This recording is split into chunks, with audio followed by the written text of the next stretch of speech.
बिस्मिल्लाहिर्रहमानिर्रहीम, अस्सलाम वालेकुम, welcome to my channel Samia the pharmacist. आज हम बात करेंगे कैरिसेप सिरप के बारे में। कैरिसेप जो सिरप है वो एक थर्ड जनरेशन एंटीबायोटिक है। इसकी कंपोजिशन में इंक्लूडेड है सेफेक्सिम ट्राईहाइड्रेट 100 mg पर 5 ml, और जो कैरिसेप DS है यानी कि डबल स्ट्रेंथ है, उसमें इसकी कंपोजिशन है डबल है, यानी कि पर 5 ml में 200 mg सेफेक्सिम ट्राईहाइड्रेट मौजूद है। अब जो कैरिसेप सिरप है वो ग्राम पॉजिटिव और ग्राम नेगेटिव बैक्टीरिया, दोनों स्ट्रेंस के जो बैक्टीरिया हैं उनके इन्फेक्शंस को ट्रीट करने के लिए इस्तेमाल किया जाता है। अब ये कौन कौन सी बीमारियों को ट्रीट करने के लिए इस्तेमाल किया जाता है, उसमें इंक्लूडेड है ओटाइटिस मीडिया, यानी कि जो कान का इन्फेक्शन हो जाता है उसे ट्रीट करने के लिए इस्तेमाल किया जाता है। टॉन्सिलाइटिस, जो टॉन्सिल्स बन जाते हैं गले में, उनको ट्रीट करने के लिए कैरिसेप सिरप यूज़ किया जाता है। फेरेंजाइटिस यानी कि जो खुराक की नाली है उसके इन्फेक्शन के लिए। लरेंजाइटिस यानी कि जो ट्रेकिया है, जो हवा की नाली है, उसके इन्फेक्शन के लिए।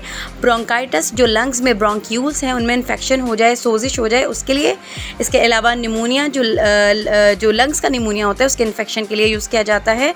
इसके अलावा यूटीआई इन्फेक्शंस हैं, यूरिनरी ट्रैक्ट इन्फेक्शंस, उसके लिए कैरिसेप सिरप को इस्तेमाल किया जाता है। साइनसाइटिस, जो साइनसेस में इन्फ्लेमेशन हो जाती है, सोजिश हो जाती है, उसके ट्रीटमेंट के लिए। किडनी इन्फ्लेमेशन के लिए यूज़ किया जाता है, जो किडनी इन्फेक्शन हो जाता है, बैक्टीरियल इन्फेक्शन। इसके अलावा इसे टाइफॉइड फीवर के ट्रीटमेंट के लिए भी इस्तेमाल किया जाता है।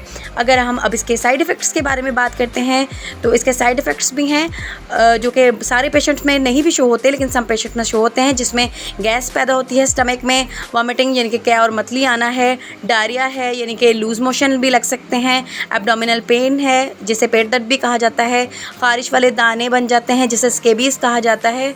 इसके अलावा स्टमक अपसेट हो जाता है, सर दर्द भी हो सकती है। इसके अलावा सर वज़नी फ़ील होता है, भारी भारी सर में फ़ील होता है। इसके अलावा जो आपके प्लेटलेट काउंट है वो कम हो सकती है, या फिर WBC जो काउंट है वो भी कम हो सकती है। अब इसकी डोज़ के बारे में अगर बात करें तो जो इसकी डोज़ है 1 से 4 साल के बच्चों के लिए 1 चाय का चम्मच दिन में 1 दफ़ा, और 5 से 9 साल के बच्चों के लिए 2 चाय के चम्मच दिन में 1 दफ़ा, 10 से 12 साल के बच्चों के लिए 3 चाय के चम्मच दिन में 1 दफ़ा। जब आप सिरप को एक दफ़ा बना लेते हैं तो इसे आपको 7 दिनों के अंदर अंदर इस्तेमाल करना चाहिए, वरना ये एक्सपायर हो जाता है, और इसे फ्रिज में रखना चाहिए, रूम टेम्परेचर पे बिल्कुल नहीं रखना चाहिए। अब जो एंटीबायोटिक्स आप लेते हैं उन्हें आप अपने जो हेल्थ प्रैक्टिशनर है या डॉक्टर है उसके जब वो प्रिस्क्राइब करता है तभी इसे यूज़ करें, क्योंकि जो एंटीबायोटिक्स का मिसयूज़ है या ओवर यूज़ है वो एंटीबायोटिक रेजिस्टेंस कॉज करता है, जिसकी वजह से फिर एंटीबायोटिक्स वर्क नहीं करती।